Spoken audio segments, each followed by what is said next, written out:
नमस्कार, one India Hindi में आपका स्वागत है। देश में कोरोना का बढ़ता कहर कम नहीं हो रहा। लगातार भारत में कोरोना के हजारों नए केस सामने आ रहे हैं, लेकिन इससे बचाव के लिए अब तक कोई वैक्सीन नहीं बन पाई है। इस बीच सबके मन में सिर्फ एक सवाल है, वो ये है कि आखिर इस कोरोना वायरस से राहत कब मिलेगी। भारत में कोरोना संक्रमण के कुल मामलों की संख्या 40 लाख के पार पहुंच गई है। वहीं अब तक 31 लाख से ज्यादा लोग कोरोना से ठीक हो चुके हैं।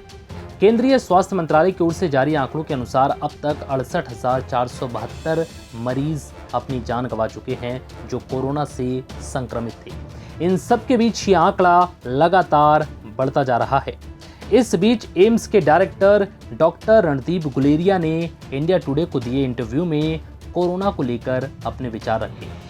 इंटरव्यू में रणदीप गुलेरिया ने कहा कि कोरोना वायरस से अभी राहत मिलने वाली नहीं है। उन्होंने कहा कि महामारी के 2021 तक फैलने की संभावना है।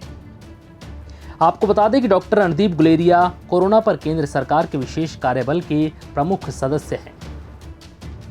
उन्होंने कहा है कि भारत में कोरोना मामलों की संख्या कुछ और महीनों के लिए बढ़नी शुरू हो जाएगी। गुलेरिया ने कहा कि हम ये नहीं कह सकते कि महामारी 2021 तक फैल जाएगी, लेकिन हम क्या कह सकते हैं कि महामारी अगले साल की शुरुआत में समाप्त हो रही है। जी नहीं, डॉक्टर रणदीप गुलेरिया ने इसे दिल्ली में कोरोना की दूसरी लहर बताया है।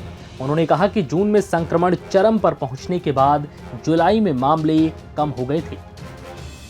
एक समय नए मामले 1000 के नीचे आ गए थे, जो एक बार फिर 2500 के पार पहुंच गए हैं।